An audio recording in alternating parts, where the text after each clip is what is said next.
मेरे लड़के का जन्मदिन, मेरा लड़का राजनीति में नहीं है, उस दिन उसको उठाना मतलब कोई कायदे कानून कोई प्रक्रिया का पालन नहीं हुआ। नोटिस देना था, बुलाना था। 10 मार्च को ईडी की रेड पड़ी थी और 18 जुलाई तक के वो चुपचाप बैठे रहे, कोई नोटिस नहीं, कोई टेलीफोन नहीं, और सीधा 18 तारीख का है और उठा के ले गए। तो ये संदेश देना चाहते हैं अडानी के खिलाफ, मालिक के खिलाफ यदि कोई बोले तो फिर कैसे बर्दाश्त होगा। इसलिए मोदी शाह ने मेरे लड़के को उठा के बता दिया कि तुम यदि अडानी के खिलाफ बोलोगे तो तुम्हारा हर सबको पूरे प्रदेश में संदेश दे दिया कि भूपेश बघेल के लड़के जैसे हो। एनफोर्समेंट डायरेक्टरेट ने भूपेश बघेल साहब के जो बेटे हैं उन्हें उस दिन गिरफ्तार किया जिस दिन उनका जन्मदिन था। हमारे साथ खुद बघेल साहब हैं। सर, ये क्या टाइमलाइन जो ली एनफोर्समेंट डायरेक्टरेट ने, आप इसके पीछे क्या कहेंगे? देखिए, जो लीकर केस है 2022 से चल रहा है, 4 साल हो गए, लेकिन अभी तक के वो फाइनल रिपोर्ट्स कोर्ट में सबमिट नहीं कर पाया। वो तो इसको राजनीतिक हथियार के रूप में उपयोग करना चाहते हैं।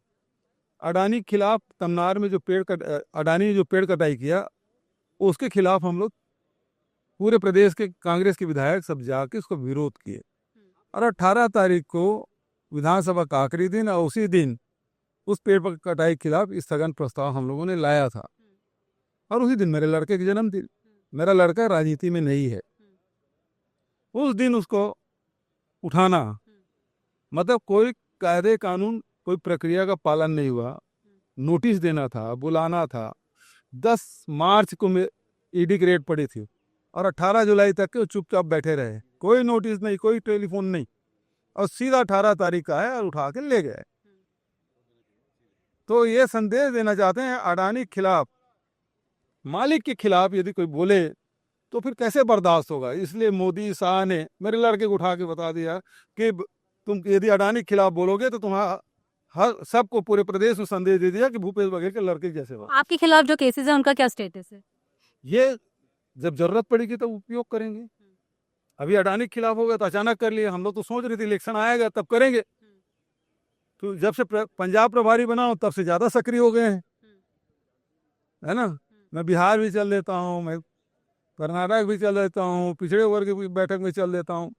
तो इस कारण से कुछ ज़्यादा तकलीफ हो रही। बनारस भी गया था अभी जो एक हमारे 9 बार के विधायक थे कामरेड उदल, तो उसके जयंती समारोह था, उसमें चला गया, बनारस में था, और बड़े लोग आए, बड़ी संख्या में लोग आए थे, तो बर्दाश्त कैसे हो। सर, आखिरी सवाल, ये जो छत्तीसगढ़ की सरकार क्लेम कर रही है कि नक्सलवाद फ्री हो जाएंगे मार्च 2026 तक, आपका क्या कहना है कि जो आपका काम था उसके ऊपर आगे काम किया जा रहा है या इनकी तरफ से ज्यादा काम किया जा रहा है? देखिए, भारतीय जनता पार्टी तो दमनकारी नीति चलती है। हमारी सरकार में ये था कि ये राजनीतिक, आर्थिक और सामाजिक समस्या है, और उसके तहत हम लोगों ने वहाँ के किसान हैं उसको आर्थिक रूप से मजबूत किया, वहाँ के नौजवानों को रोजगार देने का काम किया, महिलाओं की एम्पावरमेंट किया, शिक्षा की व्यवस्था की, स्वास्थ्य की व्यवस्था की, फिर उसके बाद विकास के कार्य किए, तो नक्सलवाद खत्म हो गया था। 600 गांव से वो खत्म हो गए थे। अभी जो कर रहे हैं इसमें, जब से अमित शाह ने मोर्चा संभाला है तब से स्थिति ये है, एनआईए इतना केस किए हैं, किसी की जानकारी नहीं। नेशनल मीडिया भी अब बता दें कि छत्तीसगढ़ में एनआईए ने कितने केस दर्ज किए और कितने गिरफ्तार किए हैं, किसी को जानकारी नहीं है एनआईए के अलावा। पहले तो ये है कि कोई भी घटना होती थी मीडिया को जानकारी देते कितने लोग गिरफ्तार हुए इस केस में, लेकिन अभी एनआईए लगातार कार्रवाई कर रही, कितने केस दर्ज हुए, कितने लोग गिरफ्तार हुए, किसी की जानकारी नहीं है। और इसी कारण से दक्षिण बस्तर में करीब 35 से 40 हजार लोग नयुक नयुति प्रदेश छोड़ के दूसरे प्रदेश में चले, तेलंगाना जाए, आंध्र प्रदेश जाए, महाराष्ट्र जाए, इन प्रदेशों को चले गए क्योंकि एनआईए बहुत तंग कर रही है। और दूसरा, फर्जी इनकाउंटर हो रहा है।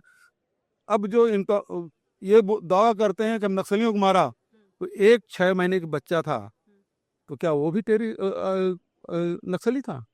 6 महीने का बच्चा कैसे नक्सली हो सकता है? लेकिन मारे उसको भी गिनती करके बता दे कि ये नक्सली है। सर, आपके जो बेटे हैं उनके लिए अब आप क्या लीगल प्रोसेस अपनाएंगे? वो तो लीगल प्रोसेस चलेगा, और सब लोग जानते हैं कि जो कानून बना है उसमें सुप्रीम कोर्ट आए बिना रिलीफ नहीं मिलता। उसमें भी आओ तो मिलेगा नहीं मिलेगा कोई नहीं जानता, लेकिन ये लड़ाई मेरे बेटे का नहीं है, ये लड़ाई कोई भ्रष्टाचार का नहीं है, ये लड़ाई जो भी मोदी शाह का विरोध करेगा उसको कुचल दिया जाएगा, खत्म कर दिया जाएगा, दबा दिया जाएगा। आप दिल्ली आए, आला कमान से मिले, कुछ सपोर्ट मिला आपको?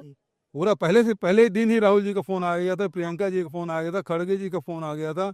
आज सब लोग उन्होंने कहा कि पूरी पार्टी आपके साथ है।